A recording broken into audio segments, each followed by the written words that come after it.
నంద్యాల జిల్లా వైద్య ఆరోగ్య కేంద్రం ఎదుట ఏపీ మిడ్ లెవెల్ ప్రొవైడర్ మరియు కమ్యూనిటీ హెల్త్ ఆఫీసర్స్ అసోసియేషన్ ఆధ్వర్యంలో నిరవధిక సమ్మె చేపట్టారు. ఈ సందర్భంగా వారు మాట్లాడుతూ ఆయుష్మాన్ నిబంధనల ప్రకారం ఉద్యోగ భద్రత కల్పించాలని, ఎన్హెచ్ఎం ఉద్యోగులతో సమానంగా 23% వేతన సవరణ చేయాలని డిమాండ్ చేశారు. పని ఆధారిత ప్రోత్సాహకాలను క్రమబద్ధీకరించాలని కోరారు. ఈపీఎఫ్ఓను పునరుద్ధరించాలని, క్లినిక్ అద్దె బకాయిలను చెల్లించి క్రమబద్ధీకరించాలని కోరారు.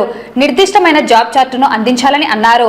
ఎఫ్ఆర్ఎస్ నుండి సిహెచ్ఓలను మినహాయింపు ఇవ్వాలని, HR policy, increment transfers, ex gratia, పితృత్వ సెలవులు అమలు చేయాలని కోరారు. నమస్తే అండి, నా పేరు హారిక. నేను కమ్యూనిటీ హెల్త్ ఆఫీసర్ గా పనిచేస్తున్నాను.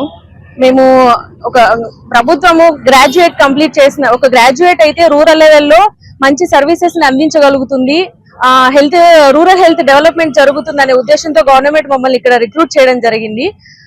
ప్రభుత్వం ఏ ఉద్దేశంతో అయితే మమ్మల్ని ఇక్కడ రిక్రూట్ చేసిందో దానికి సంబంధించిన పూర్తి న్యాయం మేమైతే చేస్తున్నాము. విలేజ్ లో బీపీ షుగర్ ఉన్న పేషెంట్స్ కానీ, లేదంటే ఏదైనా చిన్న చిన్న ఆరోగ్య సమస్యలు ఉన్న వాళ్ళకి కానీ మేము ట్రీట్మెంట్ అందిస్తున్నాము. పేషెంట్స్ కి బీపీ షుగర్ ఉన్న వాళ్ళకి నెల నెల చెక్ చేస్తూ వాళ్ళకి ట్రీట్మెంట్ ఇస్తా ఉండి, ప్లస్ ఇంకా కొత్త కేసెస్ ఏమైనా ఉన్నాయా అని వాటిని ఫైండ్ అవుట్ చేయడము, అది హై రిస్క్ పేషెంట్స్ ని మేము హైయర్ సెంటర్స్ కి రెఫర్ చేయడము, చేసిన తర్వాత వాళ్ళ ట్రీట్మెంట్ అందిన తర్వాత మళ్ళీ ఫాలో అప్ చేయడము, రీహాబిలిటేటివ్ సర్వీసెస్ కానీ ఇవన్నీ కూడా మేము రూరల్ లో మేము ఇవన్నీ కూడా హెల్త్ సర్వీసెస్ అందిస్తా ఉన్నాము. ప్రభుత్వం ఏ ఉద్దేశంతో అయితే మమ్మల్ని ఇక్కడ రిక్రూట్ చేయడం జరిగిందో ఆ ఉద్యోగానికి మేము ఖచ్చితంగా 100% న్యాయం చేస్తున్నామండి. కానీ ఎందుకో మరి గవర్నమెంట్ కి మా వైపు తిరిగి చూడాలని కూడా అనిపించట్లేదు.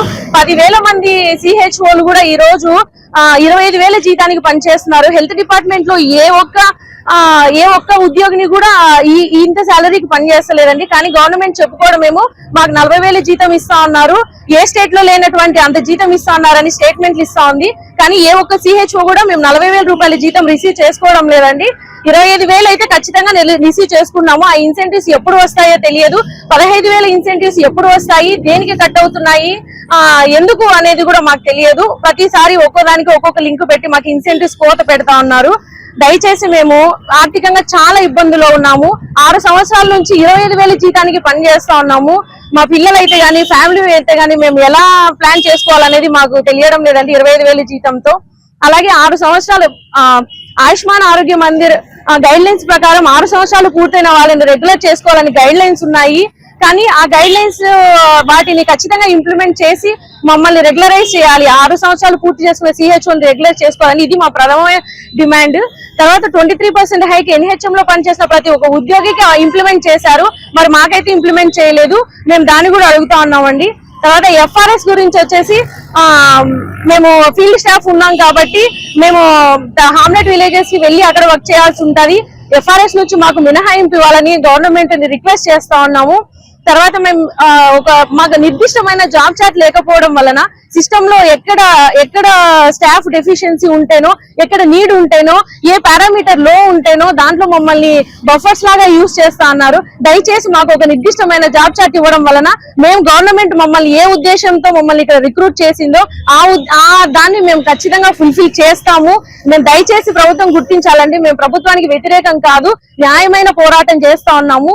మా ఆవేదనను గుర్తించి ఈ రోజున రాష్ట్ర వ్యాప్తంగా ప్రతి 10,000 మంది సిహెచ్ఓస్ 8,000 మంది ఆడపిల్లలు ఉన్నారండి, ఆడబిడ్డలు ఉన్నారు. ఈ ఆడబిడ్డల ఆవేదన అంతా ప్రభుత్వం గుర్తించి మాకు తగిన న్యాయం చేయాలని ఈ మీడియా ద్వారా మేము తెలియజేసుకుంటా ఉన్నామండి. ఎందుకంటే చిన్న చితక ముసలిం ముతక పేషెంట్లందరూ మన విలేజ్ హెల్త్ క్లినిక్ వచ్చి అక్కడ వైద్యం పొందుతున్నారు.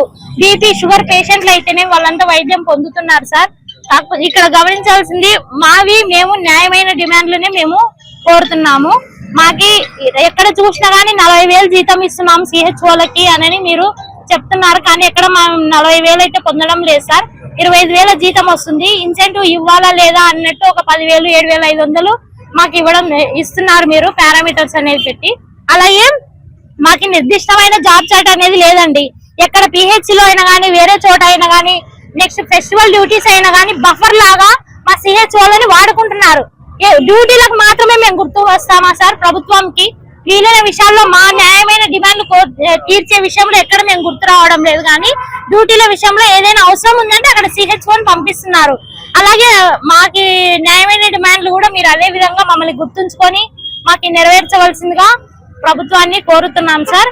అలాగే నిర్దిష్టమైన జాబ్ చేయటం, EPF పునరుద్ధరణ అయితేనేమి, నెక్స్ట్ ఇన్సెంటివ్ అనేది అలాంగ్ విత్ శాలరీ వచ్చే విధంగా మేము కోరుకుంటున్నాం సార్.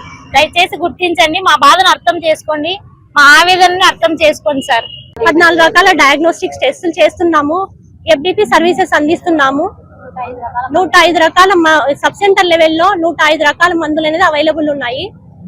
అన్ని రకాల సర్వీసెస్ గ్రామ లెవెల్లో అందిస్తున్నా కూడా మాకు గవర్నమెంట్ సైడ్ నుంచి సపోర్ట్ ఇవ్వడం లేదని అనుకుంటున్నాను. దయచేసి మా సర్వీసెస్ అనేది గ్రామీణ లెవెల్లో సర్వీసెస్ అన్ని గుర్తించి మాకు సహాయం చేయాలని గవర్నమెంట్ ని రిక్వెస్ట్ చేస్తున్నాము. Thank you sir.